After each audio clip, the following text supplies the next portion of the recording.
Olá, meus queridos, tudo bom? Vamos começar a entender um pouquinho agora sobre uma parte bem importante da física, que é sobre o universo. Nem sempre acreditou-se que o universo tem a forma de hoje em dia. Muitos ficam fascinados com a astronomia, com tudo que conseguem observar que existe, os planetas, os satélites, os fenômenos que ocorrem no universo. Mas nem sempre foi assim.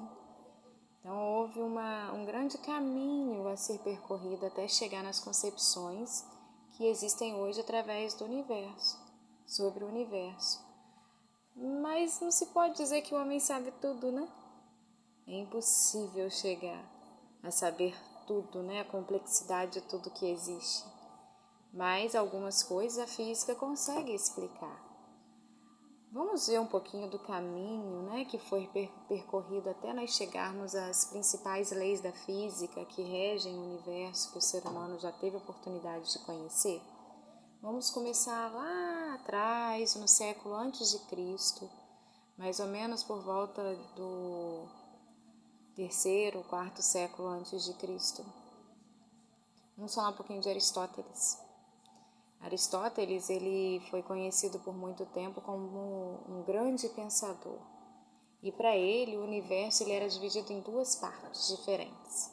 Tinha uma parte que ele chamava de sublunar, que é abaixo da Lua, E era composta de 4 elementos principais: água, ar, terra e fogo. E esses 4 elementos, eles tinham como que um movimento retilíneo e descontínuo. Vamos entender isso agora, daqui a pouco, a partir de algumas ilustrações que serão colocadas. Então, essa seria a região sublunar. Mas existia também uma região supralunar, que era conhecida como uma região muito perfeita, algo divino. E nessa região perfeita e divina, eles acreditavam que o círculo era perfeito, o círculo era divino. O formato de um círculo era perfeito. E nessa região supralunar era uma substância chamada éter. Então o éter era perfeito, mas a água, o ar, a terra e o fogo, não, eles pertenciam à parte sublunar. Vamos ver algumas ilustrações para a gente poder entender melhor. Esse aí é Aristóteles, bonito, né? Vamos dizer o contrário, mas é Aristóteles esse aí. E aí é o que ele pensava, A Terra era formada por 5 elementos: o ar, a água, a terra, o fogo e o éter, que não está aí, mas o éter ficava na região supralunar. Entre o fogo e a terra existe o seco, entre a terra e a água o frio, entre a água e o ar o úmido, entre o ar e o fogo o quente.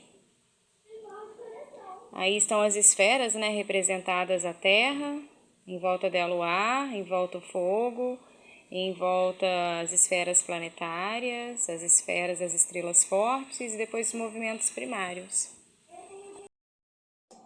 Então, conforme vimos, essa ideia de que o universo era dividido em duas partes ficou conhecido como conceito de lugar natural. Ou seja, de todos esses elementos, como a água, o fogo, a terra e o ar, desses 4 elementos principais, vinha todos os outros elementos.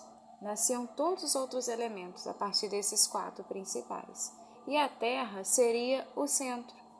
Acima da terra, teria, igual a gente viu na ilustração, seria a água, igual nós vimos, depois o ar, e depois o fogo por último, Então a terra seria o centro, depois a água, o ar e o fogo por último.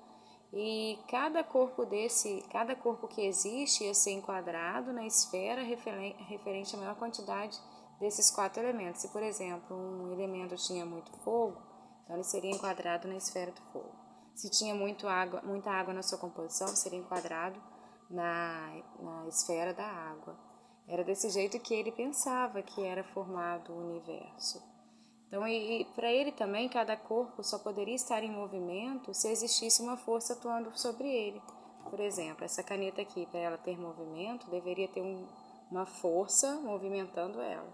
Realmente, Se não tiver uma força movimentando ela, ela não vai se movimentar. Não tem como, ela se movimentar. Um detalhe interessante na teoria dele é que, para ele, cada corpo ele tem uma tendência natural do movimento, ou seja, os corpos mais pesados, né, como a Terra e a água, teria a tendência de se movimentar em direção ao centro da Terra, que era considerado o centro do universo. O nome dessa teoria seria geocentrismo, geo porque terra, né? Terra, centro. Geo, terra, centrismo, centro. Então ele pensava que a Terra era o centro e os objetos mais pesados, né, compostos de terra e água, eles teriam a tendência, né, de se movimentar em direção ao centro da Terra. Já aqueles, né, mais leves, como o ar e o fogo, eles se movimentariam sim, mas se afastando do centro da Terra. Então ele acreditava, né, alguns, né, igual a caneta que eu joguei, né, ela teria tendência de se movimentar para o centro da Terra, por causa que a composição dela estaria entre mais a terra e a água, mais pesada. Já o fogo teria tendência de se movimentar afastando-se do centro da Terra. A mesma coisa o ar, afastando-se do centro da Terra. Vamos observar umas ilustrações. Vemos aí nessa ilustração os elementos, né, e as suas aplicações. Por exemplo, o fogo na vela, né? O fogo na vela tende a subir, porque a esfera do fogo é mais no alto. A fumaça do incenso também tende a subir, por causa da sua esfera, né, do ar, do fogo, que são no alto. Esse canhão aí no meio, né, com essa fumaça amarelada, tende a subir, por causa da esfera do fogo. Agora já nessa garrafa que fuma, né? Que é uma experiência que a gente pode fazer, que é bem interessante ser feita no ensino fundamental, né? Para mostrar o que acontece quando a pessoa fuma. Então aí a fumaça está indo para baixo. Por quê? Se a tendência é ir para cima. Como que Aristóteles explicaria isso? Outro detalhe, as faíscas de fogo que estão saindo da esmerilhadeira cortando o vergalhão. Por que elas estão se movimentando para baixo e não para cima, que a esfera do fogo e do ar é para cima e da terra e da água é para baixo? Por quê? Então, como ele explicaria isso? Então, existe uma hipótese chamada de hipótese de Haddock. O que quer dizer isso?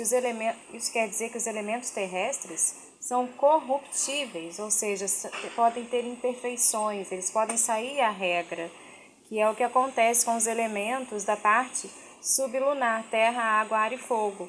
Eles são considerados elementos imperfeitos terrestres. Então, eles podem ser corruptíveis, né? Eles podem acontecer alguma corrupção nele, as coisas são imperfeitas. Então, é isso que pode acontecer segundo a explicação de Aristóteles. Mas vamos entender um pouco melhor como que isso tudo foi se evoluindo, né? A partir dessa teoria de Aristóteles, né? Dos elementos que formam o universo. Outro detalhe importante. Para Aristóteles, para algo se movimentar, tinha que ter uma força propulsora contínua para acontecer o movimento. Então ele explicava exatamente dessa forma, que existia um movimento, uma força no próprio meio do ar que movimentava o projétil, passava por trás, impulsionando, e na frente,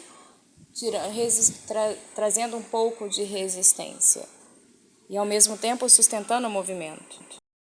Existia para ele também aqueles movimentos que ele chamava de movimentos violentos ou movimentos forçados. O que seria isso? Seria um movimento contrário à natureza. Por exemplo, quando se joga uma pedra, né, e ela vai de forma oblíqua, então por que acontece isso? Seria um movimento para ela continuar se movimentando, né, não na direção da sua esfera ou seu lugar natural, que seria para baixo, teria que ser exercido sobre ela uma força para manter esse corpo em um movimento que ele chama de violento, né, para ela continuar sempre reta. Então, também era uma das teorias de Aristóteles. É interessante, né, gente, porque desde aquela época ele já falava de movimentos retilíneos. E movimentos retilíneos é uma das matérias mais importantes da física. Nós vamos entender um pouquinho mais sobre ela mais para frente. Movimento retilíneo uniforme, movimento retilíneo uniformemente variado. Então, nas aulas mais à frente, nós vamos entender um pouco mais sobre esse assunto.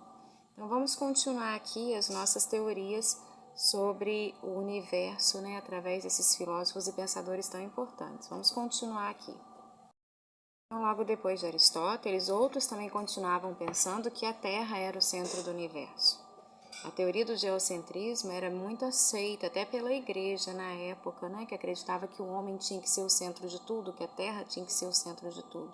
Então eles acreditavam mesmo que a Terra era o centro e os outros planetas orbitavam ao redor dela, a Lua, as estrelas, tudo ao redor dela.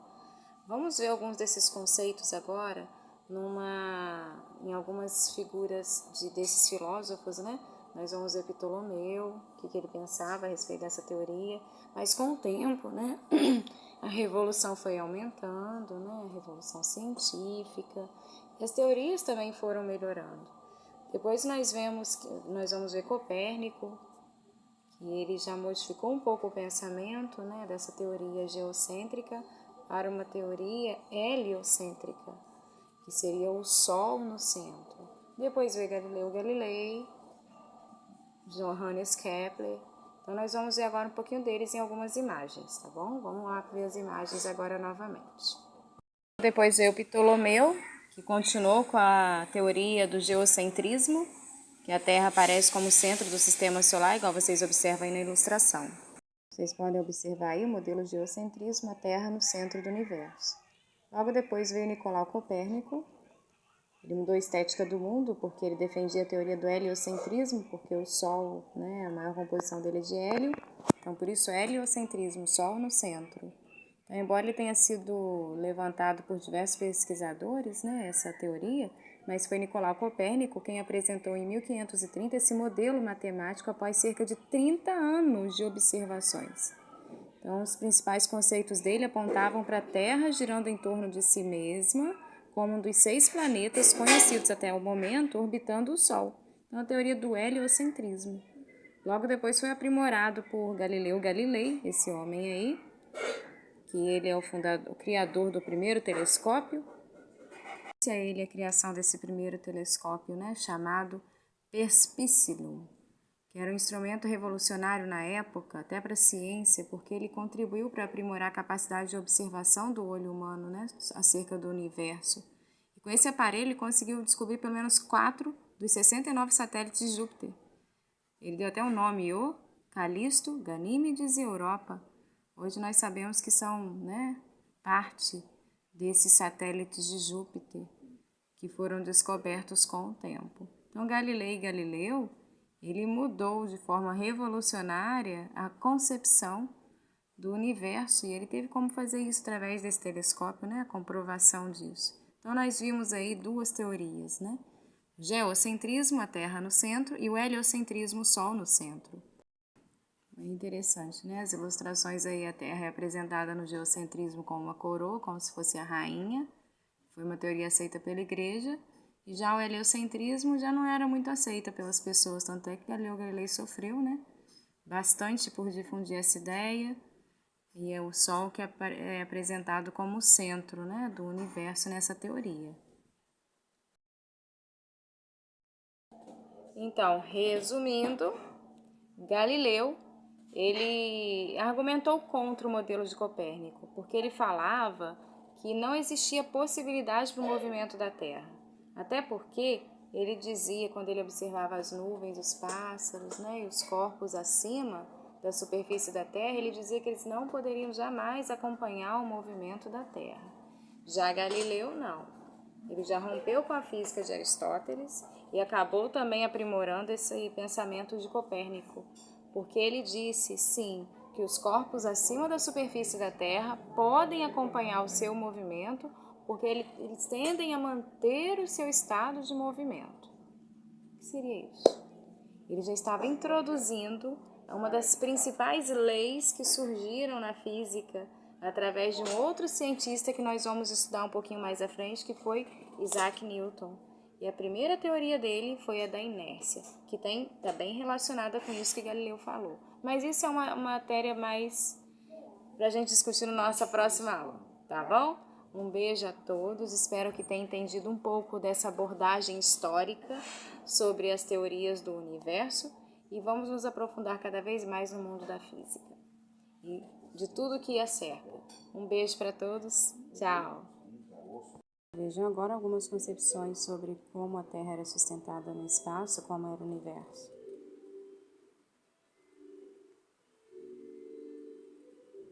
Aí o geocentrismo, depois o heliocentrismo. Mas nunca se esqueçam de que a energia do universo é muito maior do que se imagina, principalmente porque a maioria das pessoas não imagina nada. Então seja diferente, sente-se, olhe para o céu, ficará admirado com o que vai aprender.